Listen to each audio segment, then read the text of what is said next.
नमस्कार, आप देख रहे हो ONOG न्यूज और मैं हूं आपके साथ मुस्कान। रोज संसद से सड़क तक चुनाव आयोग के खिलाफ हल्ला बोल करने के बाद भी विपक्षी सांसदों का जो जोश है वो कम होने का नाम ही नहीं ले रहा।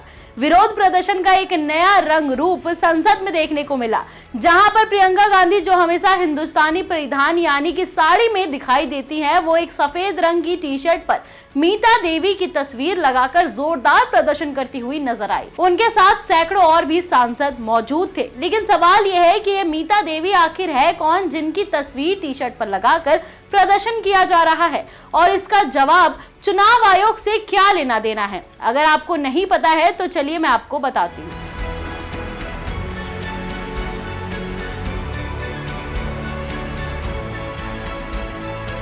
बिहार के सिवान जिले से एक खबर आई है जिसने पूरे देश का ध्यान अपनी ओर खींचा है। मामला है मीता देवी का, जिनकी उम्र सोशल मीडिया और कुछ मीडिया रिपोर्ट्स के मुताबिक 124 साल बताई गई थी। हाँ, 124 साल।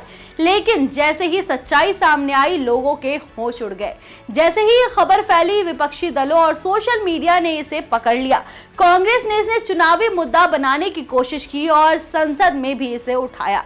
विपक्ष ने 124 नॉट आउट का स्लोगन बना दिया और इसे प्रचार के लिए इस्तेमाल करने लगे। वहीं मीता देवी खुद चौंक गई कि उनकी तस्वीर और उम्र का इस्तेमाल इस तरह से हो रहा है, जबकि उन्हें इसकी भनक तक नहीं थी। पार्लियामेंट में भी इस मामले को लेकर सवाल उठे और कांग्रेस ने इस गलती को लेकर सत्ताधारी पार्टी पर तंज कसा। इस पूरे मामले को लेकर मीता देवी ने अपना बयान दर्ज किया है। मीता देवी ने कहा है, कांग्रेस पर कटाक्ष करते हुए और साथ साथ प्रियंका गांधी पर वार करते हुए मीता देवी ने कहा है कि वो होते कौन है मेरी हुकूमत करने वाले, मेरी हिमायत करने वाले। आखिर वो होते कौन है, वो कौन है?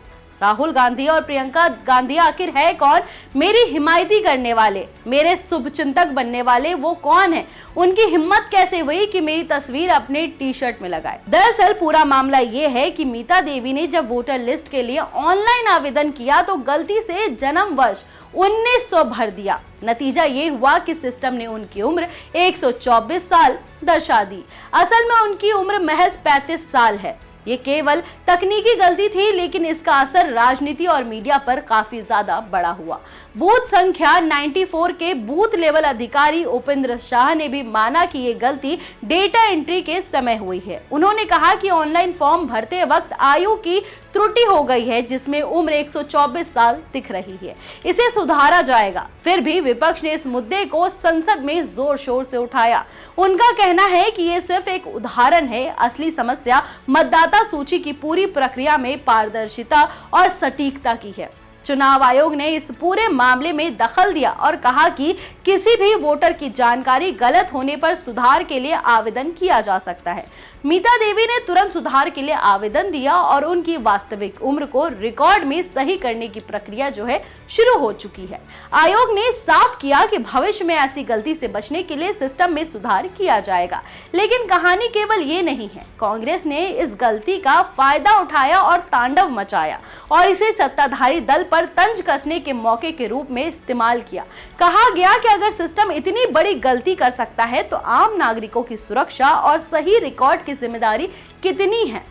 वहीं चुनाव आयोग ने भरोसा दिलाया कि सभी वोटर के रिकॉर्ड ठीक किए जाएंगे और भविष्य में कोई भी वोटर इस तरह की समस्या का सामना नहीं करेगा। मीता देवी के 124 साल की उम्र का ये मामला हंसी, हैरानी और राजनीतिक ड्रामा का संगम बन गया। जनता को ये कहानी ये सोचने पर मजबूर करती है कि डेटा की छोटी सी गलती कितनी बड़ी प्रक्रिया और बहस को जन्म दे सकती है। साथ ही हमें ये दिखाता है कि राजनीतिक दल इसे कैसे चुनावी मुद्दे में बदल सकते हैं और मीडिया इसे किस तरह बढ़ा कर पेश कर सकती है। तो अब सवाल यह है कि क्या यह सिर्फ गलती थी या राजनीतिक खेल का हिस्सा था? फिलहाल मीता देवी ने सुधार के लिए आवेदन कर दिया है और उनका वास्तविक रिकॉर्ड अपडेट किया जा रहा है।